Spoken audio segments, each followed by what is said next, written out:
from Ron Carlson's first selection of short stories. News of the world. Here's the governor's ball. I didn't know until I had the 10-ton wet carpet on top of the hideous load of junk, and I was soaked with the dank rust water, that the governor's ball was that night. It was late afternoon, and I had wrestled the carpet out of our basement with all my strength and half of my anger, to use it as a cover so none of the other wet wreckage that our burst pipes had ruined would blow out of the truck onto the 21st South as I drove to the dump. The wind had come up, and my shirt front was stiffening as Cody pulled up in the driveway in her sob. "You're a mess," she said. "Is the plumber through?"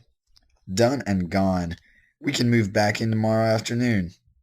We've got the ball in 2 hours." "Okay. Could we not be late for once?" Cody said. It was the first time I had stood still all day, and I felt how wet my feet were. I wanted to fight, but I couldn't come up with anything great. "I've got your clothes and everything. Come along." "No problem," I said, grabbing the old rope off the cab floor. "You're not going to take that to the dump now, are you?" "Cody," I said, going over to her window, "I just loaded this. If I leave it on the truck tonight, one of the tires will go flat, and you'll have to help me unload this noxious residue tomorrow so I can change it. I've got to go. I'll hurry. You just be ready." Her window was up by the time I finished, and I watched her haul the sharp black car around and wheel into traffic. Since the pipes had frozen, we were staying with Dirk and Evan.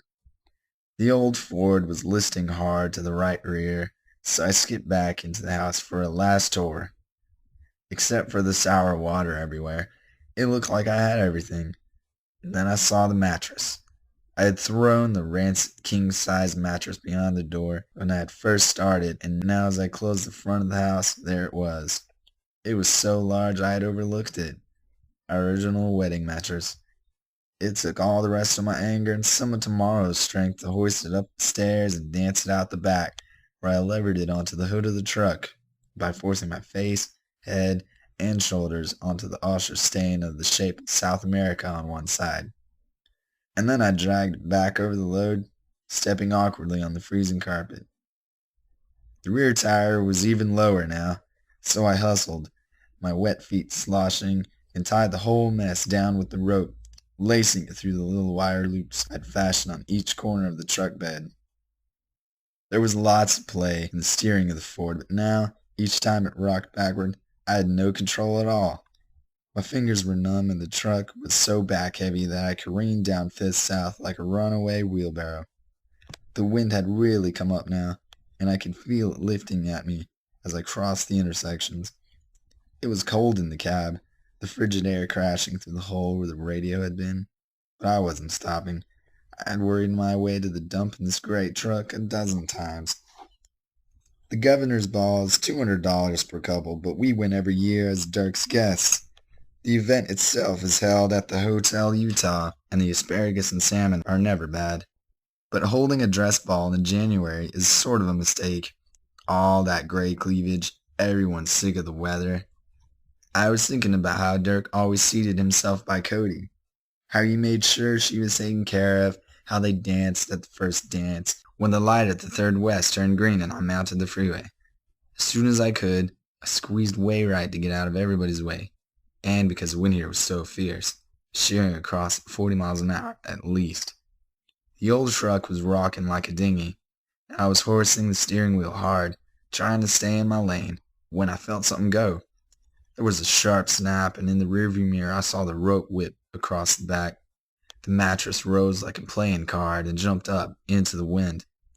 It sailed off the truck, waving over the rail, and was gone. I checked the rear, slowing. The mattress had flown out and over off the ramp, 5 stories to the ground. I couldn't see a thing, except for the rope, snapping, and the frozen carpet, which wasn't going anywhere. The traffic all around me slowed, cautioned by this vision. I tried to wave at them as if I knew what was going on and everything was going to be all right.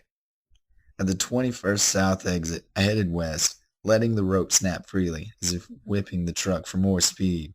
The dump, lying in the lee of the Kennicott tailings mound, was strangely warm. Throwing the debris onto the mountain of trash, I could smell certain sweet things rotting, and my feet warmed up a bit. By the time I swept out the truck, it was full dark. I still had half an hour to make to the governor's ball. I hit it hard driving from the dump, just like everyone does, hoping to blow the microscopic cooties from their vehicles. But when I got back to Ninth West, I turned off. I didn't want to go retrieve the mattress. It was 9 years old and had been in basement 3, but I had lost it. I had to call Cody. The first neon I ran across was a place called the Oasis, a bar among the small industries in that district. Inside, it was smotheringly warm and beery. I hadn't realized how cold my hands were until I tried for the dimes in the payphone. The jukebox was at full volume on Michael Jackson singing Beat It, so that when Cody answered, the first thing she said was, "Where are you?" "I lost the mattress. I'm going to be late." "What?" "Go along with Dirk. I'll join you. Don't let anybody eat my salmon." "Where are you?"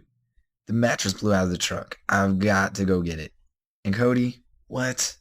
"Behave." It was not until I had hung up that I saw the dancer. They had built a little stage in the corner of the bar, and a young girl wearing pasties and a pair of Dale Evans fringed panties was dancing to the jukebox. Her breasts were round and high and didn't bounce very much, though they threw nice shadows when the girl turned under the light. I sat in my own sour steam at the end of the bar and ordered a beer. My fingernails ached as my hands warmed. All the men along the row sat with their backs to the bar to see the girl. I sat forward, feeling the grime melt in my clothes, and watched her in the mirror. When the song ended, there was some applause, but only from 2 tables, and the lights on the stage went off. The barmaid was in front of me, and I said, "No, thanks." And then she turned a little and said, "What would you like, Terry?" I realized that the dancer was standing at my elbow, and now she was wearing a lacy fringed pajama top, too. I could see that she was young. There was a serious pimple above one of her eyebrows. I didn't know I was staring at her until she said, "Don't even try to buy me a drink." I started to put up my hands, meaning I was no harm, when she added, "I've seen your kind before. Why don't you go out and do some good?" The barmaid looked at me as if I had started the whole thing. Before I could speak, she moved down to serve the other end. It was a long walk to the truck, but I made it. January. The whole city had cabin fever. She'd seen my kind before. Not me. My kind. The old truck was handling better now, and I conducted it back along Ninth West to Ninth South and started hunting.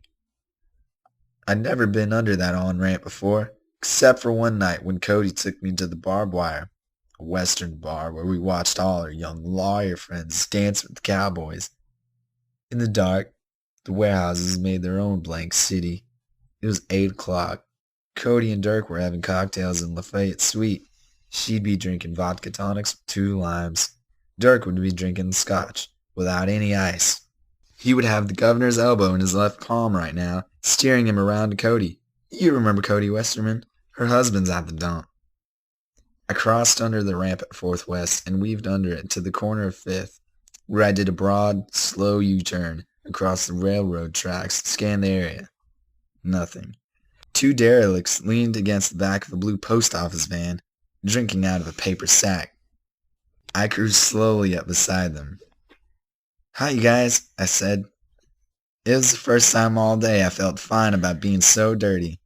They looked at me frankly, easily, as if this meeting had been arranged. One, his shirt buttoned up under his skinny chin, seemed to be chewing on something. The other had a full face of an Indian, and I was surprised to see that she was a woman. They both wore short blue cloth Air Force jackets with the insignias missing. "Have you seen a mattress?" The woman said something and turned to the man. "What did you say? Have you seen one?" The man took a short pull on the bottle and continued chewing. She said, "What kind of mattress is it?" He passed the bottle to the woman. She smiled at me. I thought, okay, what kind of mattress is it? Okay, I can do this. It was a king-size Sealy Posturepedic. King size? Yes, King size, have you seen it? He took the bottle back from the woman and nodded at me. You have? Where? Would this king-size Postropedia fly out of the sky? The man said. Eyes were bright. This was the best time he'd had all day. It would? What's it worth to you? Nothing, folks. I was throwing it away. You threw it all right, the woman said, and they both laughed.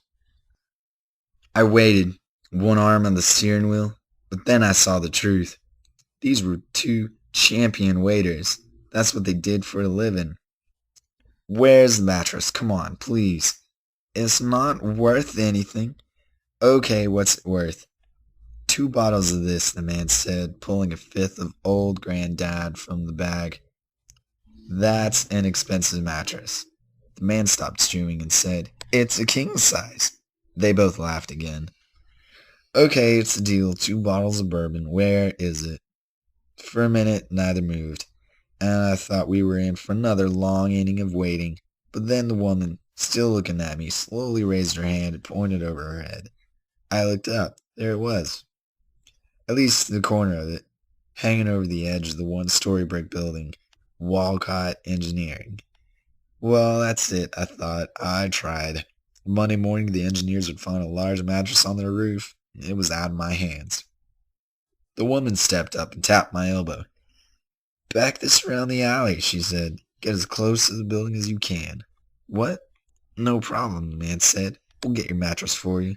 We got a deal going on here, don't we? I backed into the alley beside Walcott Engineering.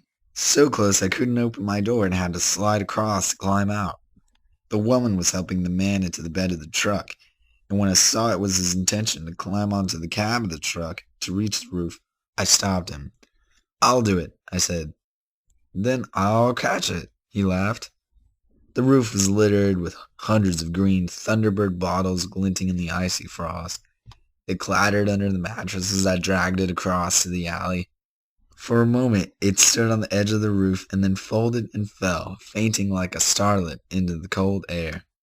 By the time I climbed down, they had the mattress crammed into the pickup. It was too wide, and the depression in the middle formed a nest. The man and the woman were lying in there on their backs. 2 bottles, the man said. Don't you want to ride in front? You kidding? The Ford's windshield was iced, inside and out. And that complicated my search for a way out of the warehouse district. I crossed 16 sets of railroad tracks, many twice, finally cutting north through an alley to the end of the Upper 4th South Viaduct. I heard a tap on the rear window. Rolled down my window.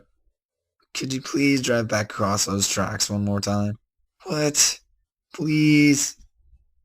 So I made a slow circuit of our route again, rumbling over several series of railroad tracks. I adjusted the mirror and watched my passengers. As the truck would roll over the tracks, the 2 would bounce softly in the mattress, their arms folded tightly over their chests like corpses, the woman's face absolutely closed up in laughter. They were laughing their heads off.